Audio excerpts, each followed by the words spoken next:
এই ভিক্ষুক, এই টাকাগুলো রাখো। আরে স্যার, এসব আপনি কি করছেন? গাছে উঠছেন কেন?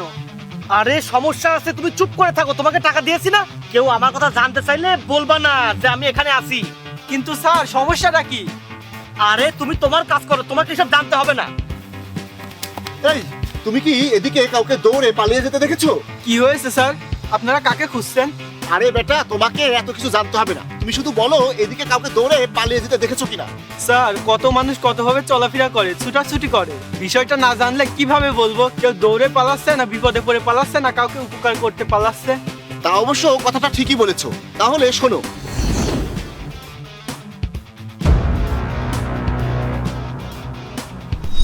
আমার টাকা নিয়ে কোথায় যাচ্ছ? আমার টাকা দিয়ে যাও।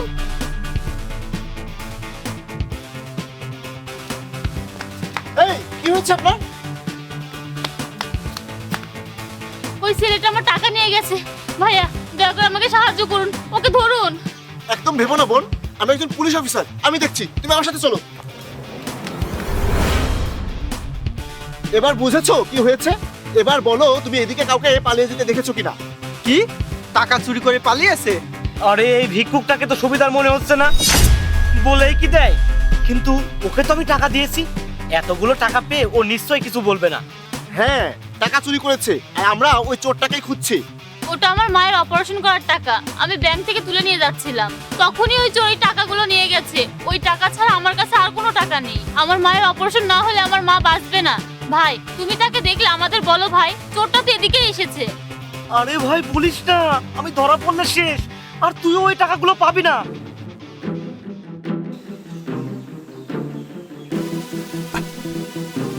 হ্যাঁ স্যার, স্যার ওই চোরটা ওই যে গাছে উঠেছে। হ্যাঁ?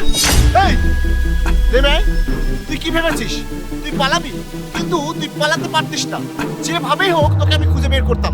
নাম। এই কি হলো? নাম।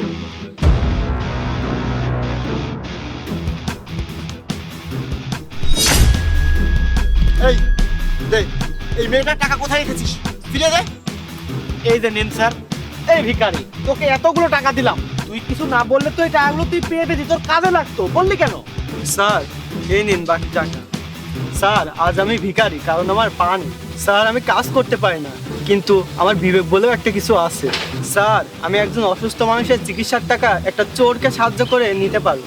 স্যার, আপনার তো নিজেরও লজ্জা হওয়া উচিত। আপনার হাত পা তো সবই আছে, তবুও আপনি কাজ না করে চুরি করে বেড়াচ্ছেন। এর চাইতে ভালো হতো যদি আপনি ভিক্ষা করতেন। বাহ, দারুণ বলেছো ভাই, তোমার কথাগুলো শুনে অনেক ভালো লাগলো। তুমি সত্যিই একজন ভালো মানুষ।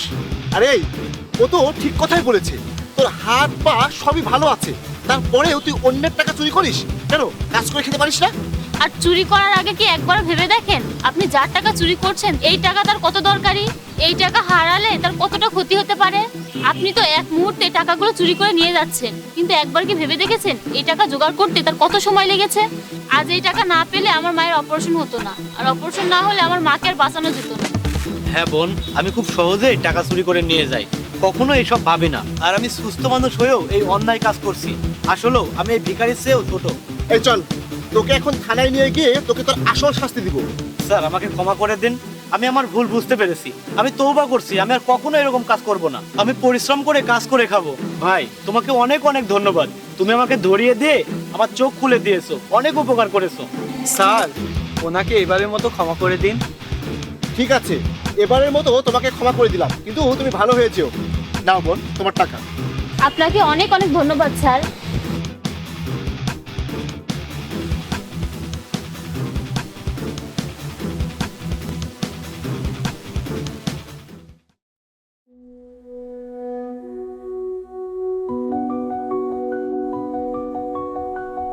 Whispers in the midnight air,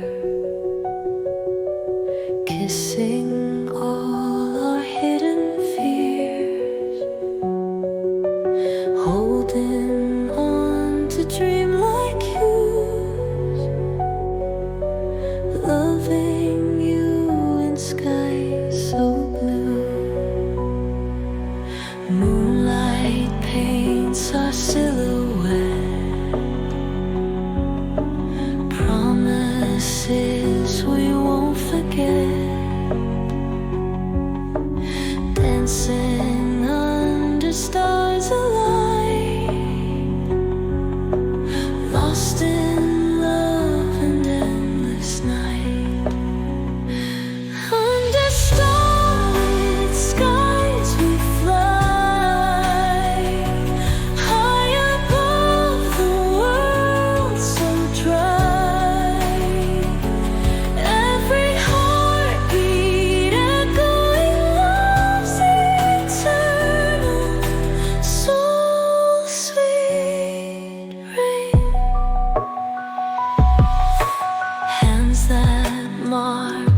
message sweet.